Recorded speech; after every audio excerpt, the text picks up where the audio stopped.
How's it going, everyone? And welcome back to another season of Rangers Rundown. The Rangers have just finished their first preseason game of the year against the New York Islanders, beating them 4-1.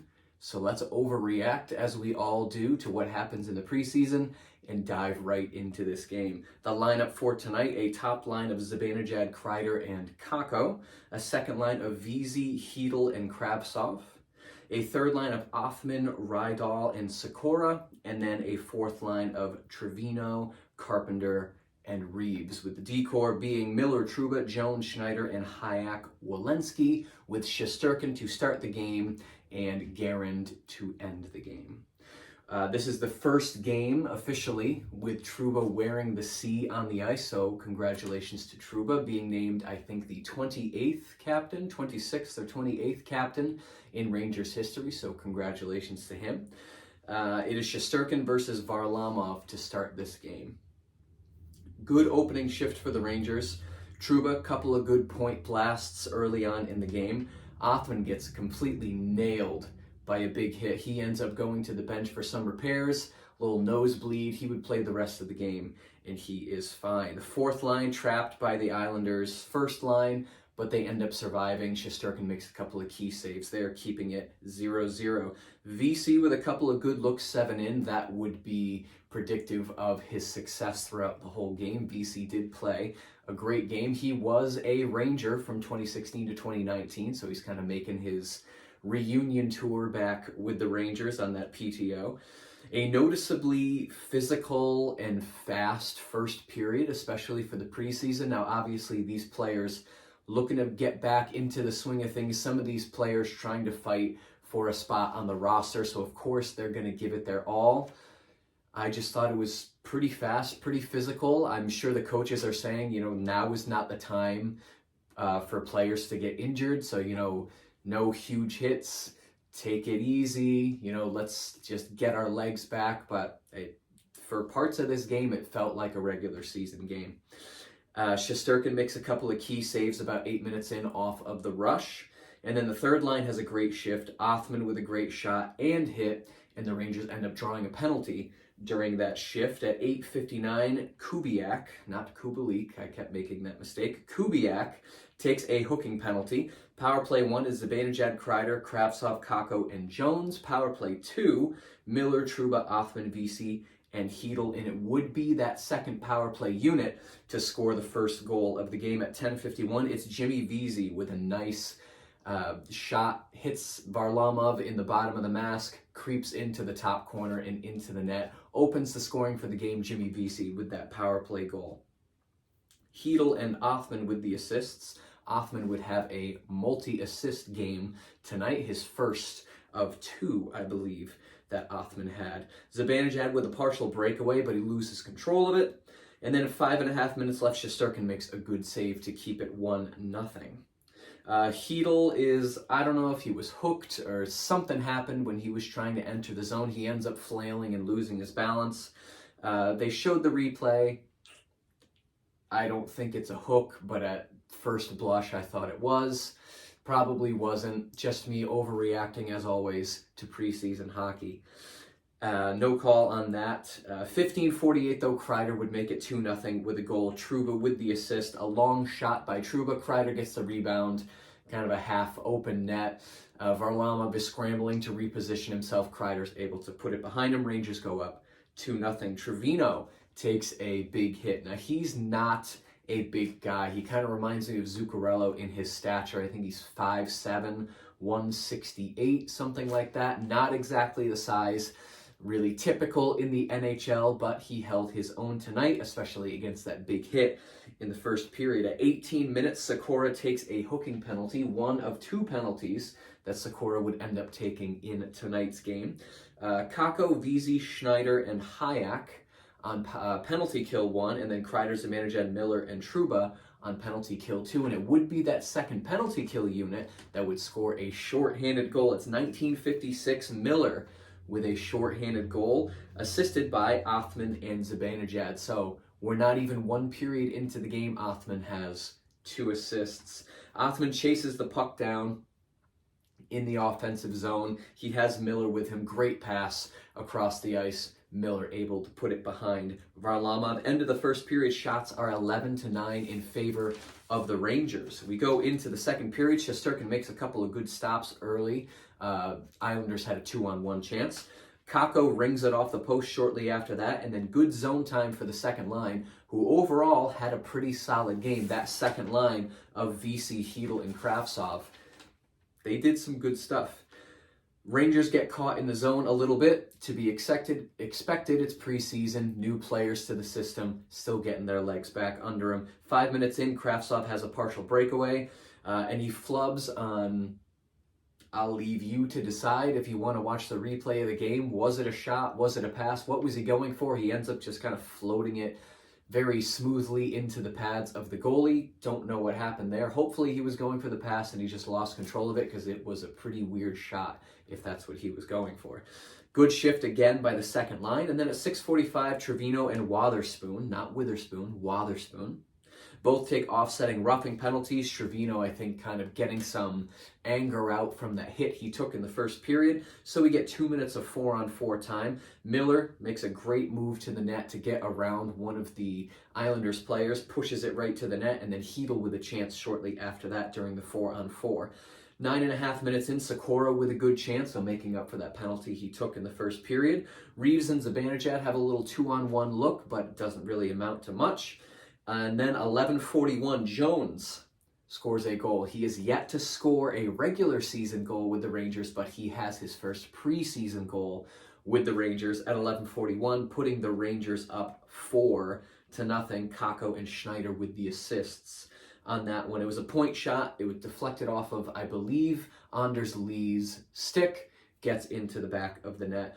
Varlamov and Shesterkin go out at that point. It's a little over halfway through the game, trying to split it pretty evenly. So Skarek in for the Islanders, Garand in for the Rangers. 5.5 minutes left in the second period. Jones has a wraparound try, and Kravtsov can't handle a cross-ice pass shortly after that. At 16:10 of this second period, the Islanders finally break onto the scoreboard with Salo scoring a goal. It was a point shot, just eludes Garand. It gets through 4 or 5 different players, gets in right tucked in on the side, and gets to the back of the net. The ice tilts in the Islanders' favor towards the end of this second period, but I just felt like the game slowed down at the end of the second period, and we get shots 13-9 in favor of the Rangers. So Rangers outshooting the Islanders in both of these first 2 periods. We get to the third period. Islanders push early. The third line gets some offensive zone time after that Islanders push. 3:05, Rangers take a too many men on the ice penalty. Those are bound to happen in preseason. They're going to happen in the regular season as well. Nothing to worry about. Carpenter, VC, Miller, and Trouba are penalty kill 1. Kreider, Zibanejad, Hayek, and Schneider penalty kill 2. Kreider and Zibanejad almost get the second shorthanded goal of the game for the Rangers, but it does not get to the back of the net. A good save by Skarek. Kakko, Sikora, Miller, Trouba make up penalty kill unit 3. Trevino comes out of the box and he forces a play. He forces Skarek to make a play on the boards. That puck ends up in the hands of the Rangers, pushing momentum back into the offensive zone. So good for Trevino, kind of putting on the Jets, getting some action going right out of the box. A weird Karam gets net front for a Hedl chance, almost puts it in. 5 minutes left, Guerin makes a good save on a slot shot from an Islander player. VC and Kravtsov both have shots getting towards the end of the game. Second line has looked good the whole time. I mentioned that earlier. 17:38, Kubiak takes a hooking penalty, his second penalty of the game as well. His second hooking penalty of the game, nonetheless. Zibanejad, Kreider, Kakko, Jones, Kravtsov is power play 1.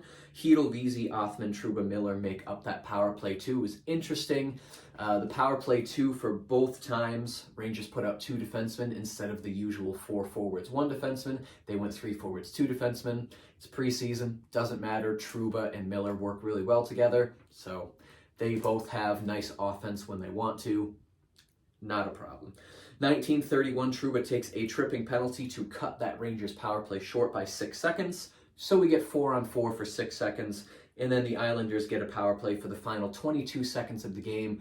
but it wouldn't matter. The Rangers would win this game 4-1 in a very decisive preseason victory that doesn't matter at all.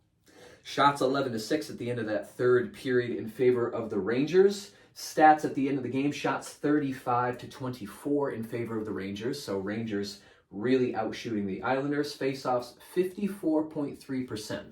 Now again, it's preseason, so these numbers don't mean too much, but it is nice to see a Rangers faceoff percentage above 50%, which is something they really struggled with last year. Hopefully, this is a sign of good things to come. Power play went 1 for 2, hits 22-35 in favor of the Islanders. Now, this is just something that tends to happen if you possess the puck less. You're probably going to end up with more hits. And look at that. Rangers have more shots. Islanders have more hits. The world is balanced. Blocks 13-5 in favor of the Rangers. Islanders only blocking 5 shots. So maybe the Islanders should block a little more. I don't know. Who's to say? So we get to the end of this game. Rangers are feeling good. They go into Boston tomorrow night. So they're away in Boston. I assume we're going to see in the lineup tomorrow Lafreniere, Panarin, who else? Trocheck, Blais, Hunt, Goudreau, probably Fox and Lindgren. Maybe we see Halak start that game tomorrow night against his former team. Maybe Lindblom is the backup there. Maybe Guerin gets back in. Maybe it's Halak and Shesterkin. Who knows? I suspect we will see the remainder of what will probably be the starting lineup for the Rangers tomorrow night in Boston. Maybe they can put together 2 preseason wins in a row, get the good juju flowing in the locker room. But I guess we'll have to see. Those of you that have stuck with this channel for last season and now you're coming back, I appreciate it. You'll notice bigger board, different setup this year, trying to kind of do some new stuff with the channel, some refreshing things, try and get it so it's not the same stuff we saw last year. Not exactly, of course. So bigger board, and then of course this thing over here, which you've probably been wondering about this whole video, the glory graph, which is something I want to implement this season. It's an idea I had last year, but I couldn't quite figure out how to get it done. But this year, since I have a bigger board, I have room to do it. Pretty straightforward. The x-axis is the effort that the Rangers put into the game, with the y-axis being the outcome of the game. So for example, if I were to plot the Rangers on the glory graph after tonight's game, grab the magnet here, the outcome of the game, obviously they won, and they won by 3 goals. So we're going to be up here at the +3.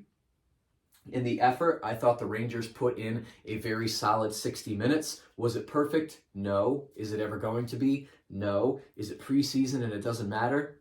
Absolutely.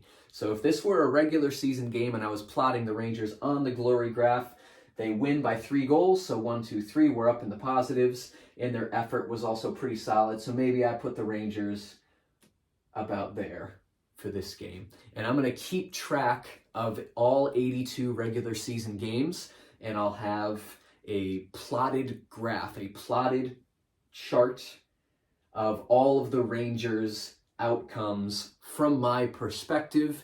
And then at the end of the season, we can look at all 82 games plotted out on a graph to see, did they end up in the yellow more often when they were winning, or maybe they won, so they're in the positives, but maybe it was a lucky win, like they were outplayed, but Shesterkin bailed them out, something like that. And then if they lost, did they really deserve that loss? Like, were they not playing well? They were outplayed at every turn. They're going to end up in the blue. Did they lose, but it was a hard-fought loss, perhaps an overtime or a shootout, maybe a comeback loss?